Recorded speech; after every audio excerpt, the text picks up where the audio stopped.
savez quelle est la différence entre un aspirine et Valérie Pécresse? L'aspirine est remboursée.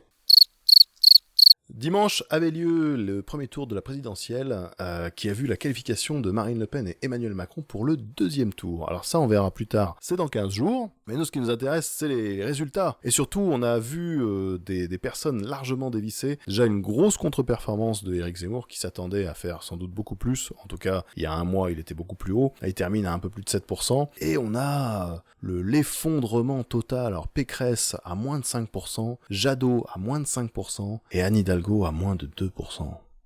Alors le problème, c'est que quand on fait moins de 5%, on est beaucoup moins remboursé. Donc les petits candidats, ils ont l'habitude. Les gros candidats comme Pécresse et puis Hidalgo, le PS quoi, le PS, bon Dieu.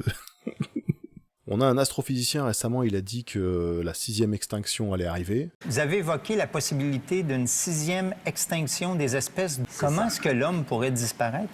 Je pense que c'était dimanche. C'est arrivé. Pécresse, Hidalgo... Bon, Jadot encore, lui, il était là pour les postes. Ils attendent les élections européennes et tout. Ils sont pas vraiment là pour la présidentielle. Bon, ils sont juste là pour se montrer, quoi. Mais les deux autres, mon Dieu, les partis historiques, terminés.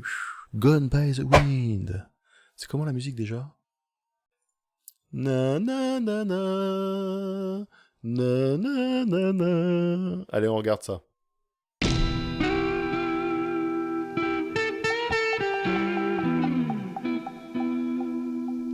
Valérie Pécresse lance un appel aux dons pour la survie financière des Républicains. La candidate qui s'est exprimée lundi matin n'a pas atteint le seuil des 5% nécessaires pour obtenir le remboursement des frais de campagne. Un manque à gagner de 7 millions d'euros qui menace l'avenir de sa formation politique selon elle. Alors qu'est-ce qu'elle a dit? J'ai besoin de votre aide d'urgence d'ici le 15 mai. Oui, parce qu'effectivement, il faut boucler les comptes de campagne d'ici le 15 mai. Et elle a obtenu 4,79%. Effectivement, elle a fait une conférence de presse où elle était assez...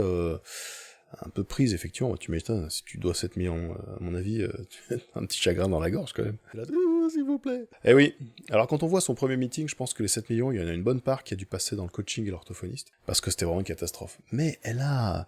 Et c'est là le problème du premier meeting, c'est ce qui l'a tué, c'est ce qui fait qu'elle doit rembourser les 7 millions maintenant. Parce que elle a réalisé que le costume de présidente était trop grand pour elle. Et pire que ça, la France entière a réalisé que le costume de présidente était trop grand pour elle. Alors en voici un extrait de la conférence de presse.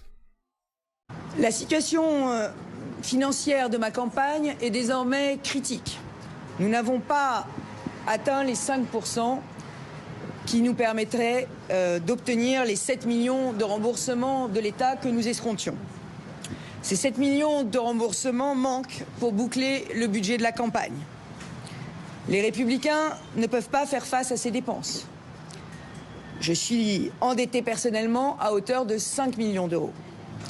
C'est pour cela que je lance ce matin un appel national aux dons à tous ceux qui m'ont apporté leur suffrage, mais aussi à tous ceux qui ont préféré hier le vote utile.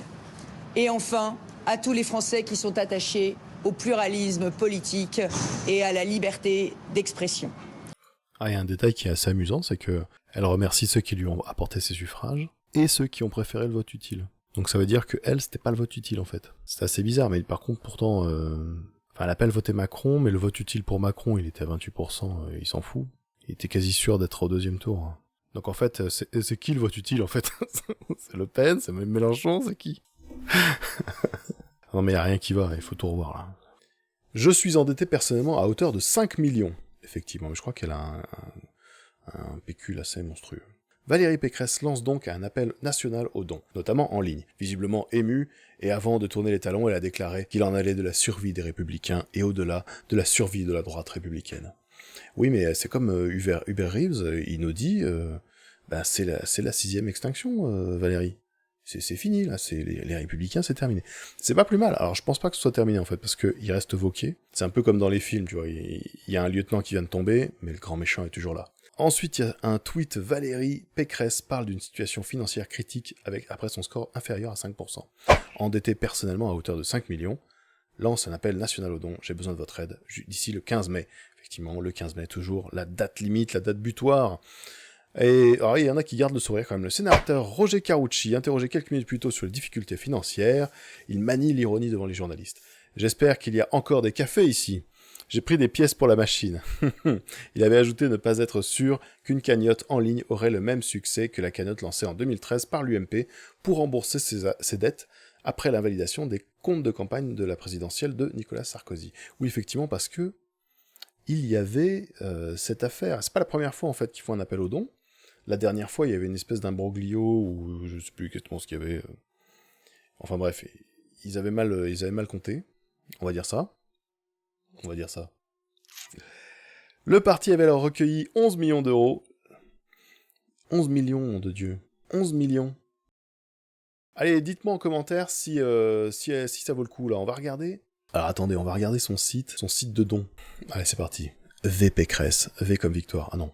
V comme Valérie. Les résultats du premier tour ne nous permettent pas d'obtenir le remboursement par l'État de nos dépenses de campagne. Aujourd'hui, la situation de ma campagne est critique et il nous manque 7 millions d'euros. Je lance un appel national aux dons, bon, elle reprend exactement jusqu'au 15 mai, toujours le 15 mai, hein. C'est important. Attention. Putain, il se mouche pas avec le dos de la cuillère, quand même. Il se mouche pas du coup, plutôt. C'est l'eau qui fait déborder le feu aux poudres. Je soutiens Valérie Pécresse. Alors tu peux mettre 40 balles, 60 balles, 100 balles, 200 balles. Ou montant libre. Ah, je te donne par carte bleue, par chèque. Par chèque, ça se passe comment? Ah, faut mettre des trucs en plus. C'est pas mal fait, hein. Bon, c'est pas très compliqué à faire, hein. Mais après, il y a des bugs en général. Attendez, on va essayer de mettre un chiffre négatif. Ah, non, ça marche pas. Ils sont malins. Ils sont furieusement malins. Bon alors, est-ce qu'on donne ou on donne pas, là? Bon, s'il y a plus de 200 commentaires sur cette vidéo, je donne 10 balles. Allez, c'est parti. Et d'après vous, dites-moi en commentaire si vous donneriez un peu, combien vous donneriez, etc. Parce que c'est important pour la pluralité. Pour les orthophonistes aussi, parce qu'il va falloir les payer un jour. Hein. Si LR est en cessation de paiement, l'orthophoniste, lui, il a une famille à faire bouffer. Hein. Et c'est ainsi que s'achève l'aventure Valérie Pécresse à l'élection présidentielle 2022. N'hésitez pas à partager, abonnez-vous, c'est très important, likez la vidéo, commentez, répondez aux questions que je vous ai posées durant la vidéo, et je vous dis à bientôt pour d'autres informations croustillantes.